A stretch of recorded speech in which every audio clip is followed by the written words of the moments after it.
düşünüyorum. Onun için de ey Türk dünyası, ey Müslüman dünyası, bütün emperyalistlerin söylemlerine, paralarına ya da başka eylemlerine kanmayın.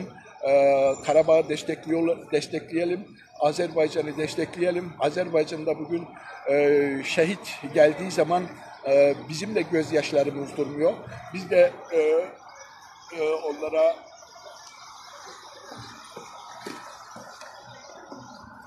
bizim de onlara yüreğimiz yanıyor. Biz de onlara ağlıyoruz. Ama inşallah bu şehit gözyaşlarından sonra sevinç gözyaşları dökeceğiz inşallah. Karabağ Allah'ın izniyle kurtulduktan sonra Karabağ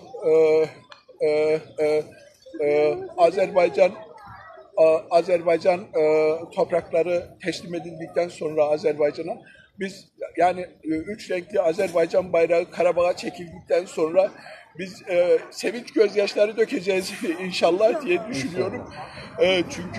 Çünkü iki devlet bir milletiz dedik. Onlar bizim kardeşlerimizdir dedik.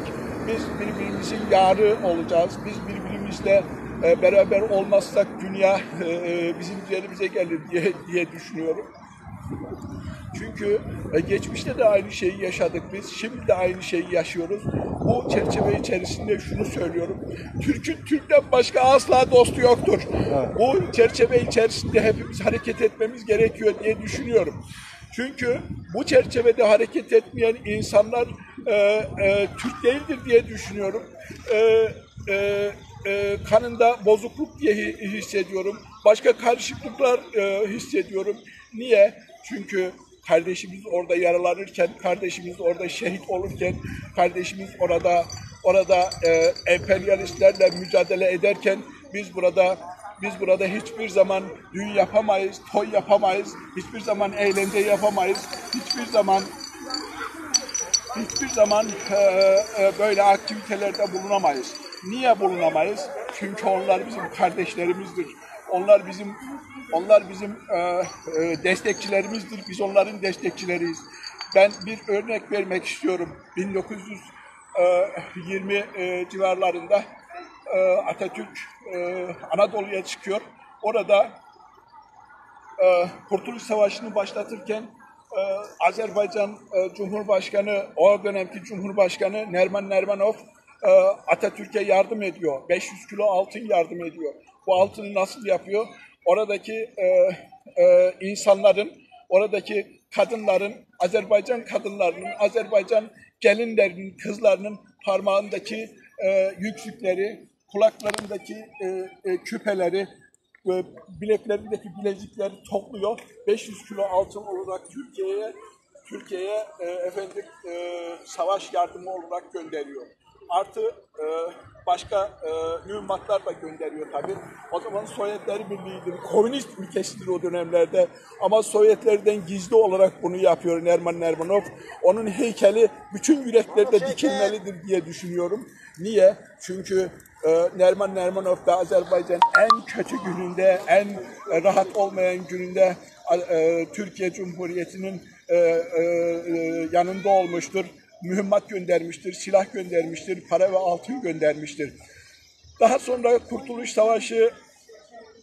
Savaşı bittikten sonra rahmetli Atatürk, dünya lideri Nerman Nermanov'a haber gönderiyor. Kazım Karabekir'le haber gönderiyor. Diyor ki Kurtuluş Savaşı dönemimizde siz bize yardım ettiniz. Bizim size ne kadar borcumuz var diyor. Ve Nerman Nermanov şöyle diyor ki kardeşin kardeşe borcu olmaz.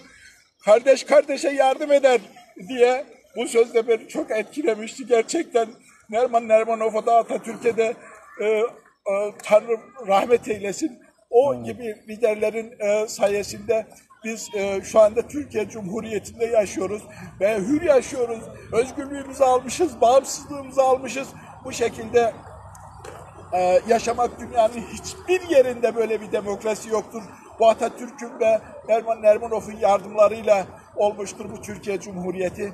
Ve buradan sesleniyorum, çağrı yapıyorum bütün Türk milletine, bu rejimin, bu demokrasinin, bu ülkenin kıymetini bilelim.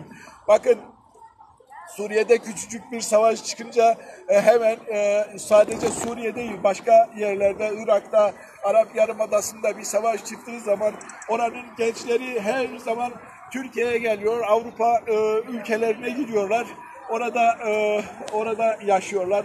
Ama az önce belirttiğim gibi Azerbaycan Türkleri böyle olmadı.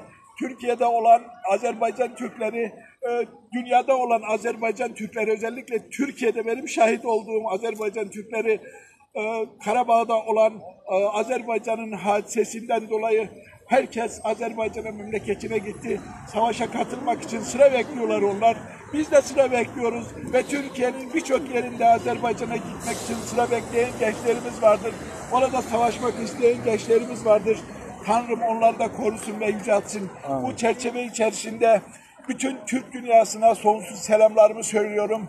Bütün Türk dünyasının bir araya gelmesi dileğiyle ısmarladık. Hepinizi seviyorum. Allah'a emanet olun. Yüreğinize sağlık başkanım. Teşekkür ediyoruz. Gerçekten bizi de duygulandırdınız. Gerçekten teşekkür ediyoruz. Cumhuriyet Meydanı'ndan evet arkadaşlar, Yahya Başkanımıza Batı Türkmen